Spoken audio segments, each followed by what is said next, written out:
স্থায়ী চাপা সোনা, শ্রী যোগেশ চন্দ্র বন্দ্যোপাধ্যায়। ঢিল তো অনেকেই ছোড়ে, সেজন্য বকুনি খাই, কিন্তু ঢিল ছুঁড়েছিল একবার মোহাম্মদ আদ্দিব। তার ফলে সে হয়ে গেল বিখ্যাত। কেমন করে তা সম্ভব হয়েছিল সে কথাই বলছি। মোহাম্মদ আদ্দিব এক কিশোর ছেলে। মনিবের ছাগল ভেড়া চড়ানো ছিল তার একমাত্র কাজ। দুবেলা দুমুঠো খেতে পেত, আর মাইনে পেত গুটি কয়েক টাকা। মানচিত্র খুললেই দেখা যাবে একটা দেশ, প্যালেস্টাইন, দেখা যাবে জুডিয়া, সবই ডেড সি নামে এক বিশাল হ্রদের কাছাকাছি। সে দেশ ইহুদিদের দেশ বলে বিখ্যাত। তাছাড়া বিখ্যাত হওয়ার আরও একটা কারণ ছিল। খ্রিস্ট ধর্মের প্রবর্তক যিশু খ্রিস্টের জন্ম হয়েছিল সেই অঞ্চলেই। মুহাম্মদ আদ্দিব সে দেশেরই ছেলে। চেহারা ফুটফুটে হলে কি হবে? সামান্য দোষ ত্রুটির জন্য, সামান্য অছিলায় দুর্দান্ত মনিবের মার খেতে খেতে পিঠে তার কালশিরে পড়ে গিয়েছিল। মুহাম্মদ ছাগল ভেড়া চড়ায় আর আপন মনে নানা সুরে বাঁশি বাজিয়ে চলে। বুঝি কিছুক্ষণ সে অমনোযোগী হয়েছিল। তারই সুযোগে একটা ভেড়া কোথায় উধাও হয়ে গেল। খেয়াল হতেই মুহাম্মদ হিসেব করে দেখে একটা ভেড়া তার নেই। তোবার সে গুনল, কিন্তু ফল হলো একই। হিসেব আর মিলল না। ভেড়া একটা কোথায় পালিয়ে গেছে। এখন কি হবে ভাবতেই তার সারা বুক কেঁপে উঠল মনিবের ভয়ে। তার চোখের সামনে ভেসে উঠতে লাগলো মনিবের রুদ্র মূর্তি আর তার হাতের লিকলিকে চাবুক। পাগলের মতো সে ছুটতে লাগলো চারদিকে। এখানে সেখানে খুঁজে বেড়ায় তার হারানো ভেড়া। ডেড সির তীরবর্তী সেই অংশে ছোট বড় খানাখন্দ আর পাহাড়ি গুহার অন্ত নেই। মুহাম্মদ চলে আর মাঝে মাঝে সেগুলোর ভিতরে উকি ঝুঁকি দেয়। হাতের কাছে যা কিছু পায় কখনো বা তাও ছুড়ে দেয় ওসবের মধ্যে। এমনভাবে উদ্দেশ্যহীন হয়েই বুঝি একখণ্ড পাথর সে আবারও গুহার ভেতর ফেলে দিল। কিন্তু পাথরটি ভেতরে পড়তেই যে শব্দ হলো, মুহাম্মদ আদ্দিব তা শুনতেই চমকে উঠল। মনে হলো পাথর খণ্ডের আঘাতে বুঝি কোনো হাঁড়িকুড়ি ভেঙে গেল গুহার তলদেশে। সে আবারও একটা পাথর ফেলে দিল। সঙ্গে সঙ্গে আবারও সেই শব্দ। ভয়ে আর সে একা থাকতে পারল না সেখানে। সে ছুটে চলে গেল তার গায়ে। তারপর সেখান থেকে নিয়ে এলো তার এক সাহসী বন্ধুকে। গুহাটি দেখিয়ে তাকে বলল, এর মধ্যে কি আছে ভাই?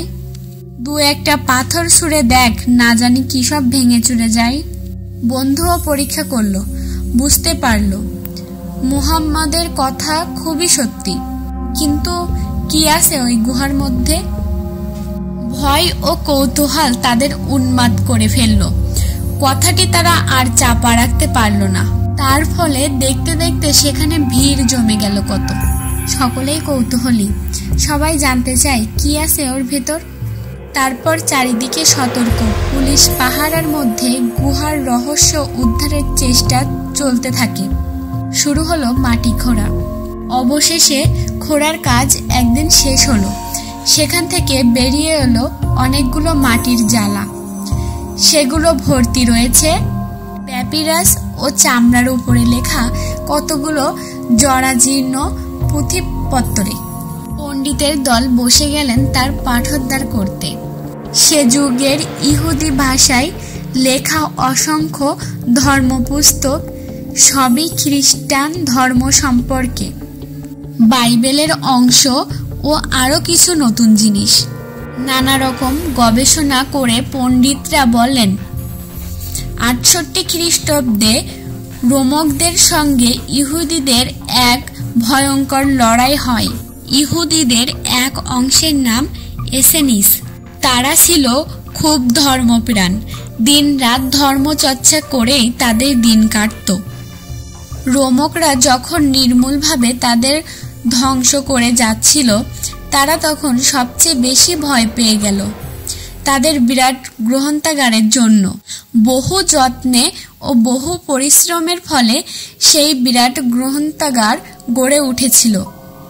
সে যদি ধ্বংস হয়ে যায় তাহলে তো সর্বনাশ। কিন্তু কেমন করে তারা সেই সব অমূল্য সম্পদ রক্ষা করবে? তারা তখন সেগুলো সবই মাটির জ্বালায় পুঁততে লাগলো। তারপর সারা দেশে যেখানে যত গুহা ছিল তাদের মধ্যে সেই জ্বালাগুলি রেখে মুখ বন্ধ করে দিতে শুরু করলো। অমনিভাবে বিশাল এক গ্রন্থাগার প্রায় রাতারাতি মাটির তলায় কোথায় অন্তর্হিত হয়ে গেল। অমূল্য জ্ঞানের ভাণ্ডার মা বসুন্ধরা কোথায় লুকিয়ে ফেললেন? এসেনিসরা ভেবেছিল লড়াই শেষ হয়ে গেলে আবার তারা দেশে ফিরে আসবে ও তাদের বিরাট গ্রন্থাগার আবার জগতের সামনে তুলে ধরবে। কিন্তু হায়, তাদের সে কল্পনা আর বাস্তবে রূপায়িত হলো না। ফিরে তারা আর এলো না কোনো দিনই। তারা প্রায় সমূলেই ধ্বংস হয়ে গেল। মুহাম্মদ আদ-দ্বীপের পাথরকুচি না জানি কোনো এক শুভক্ষণে ওই লুকানো জ্বালাগুলির দু একটিকে আঘাত করেছিল। তার ফলে প্রায় 2000 বছর পরে এবার তারা আত্মপ্রকাশ করতে শুরু করছে। সারা জুডিয়া দেশের ডেড সির তীরবর্তী সমগ্র অঞ্চলে সরকারের তত্ত্বাবধানে আজও খনন কার্য চলে আসছে। একদিন সে স্থান ছিল প্রায় জনবসতিহীন। আজ সেখানে হাজার হাজার লোক শুধু একই উদ্দেশ্য নিয়ে সমবেতভাবে কাজ শুরু করে যায়। মুহাম্মদ আদ-দ্বীপের কিশোর দলও আজ আর শুধু খেলাধুলায় মেতে থাকে না, কারণ সে দেশে ধুলো বালিতেও প্রাচীন এসেনিসদের পুঁথিপত্রদের সন্ধান চলছে। 2000 বছরের পুরনো বইয়ের প্রতি অনুপরমাণুতে ধ্বংসের চিহ্ন বর্তমান। প্যাপিরাস ও চামড়ার কুচকাচি ওদেশেই সর্বত্র ছড়ানো। সেসব সন্ধান করে যারা দেয় তাদের লাভও নিতান্ত কম নয়। তাই এক বিপুল জনস্রোত সহসা সেখানে কর্মরত হয়ে উঠেছে। মাত্র 1947 সালে মুহাম্মদ আদ-দ্বীপ সে রত্নভাণ্ডারের সন্ধান দিয়েছে। আজ তা পৃথিবীর এক বিরাট ঐতিহ্য। সম্প্রতি সেখানে তামার পুঁথিরও সন্ধান পাওয়া গেছে, কিন্তু আজও তা খুলতে পারা যায়নি, কারণ সেগুলো এত জরাজীর্ণ ও শুকিয়ে এমন দুমড়ে আছে যে খুলতে গেলেই তা ভেঙে যায়। তবে আশা আছে অক্লান্ত পরিশ্রমী পণ্ডিতদের প্রচেষ্টা কখনো ব্যর্থ হবে না। একদিন তারাও পাঠকদের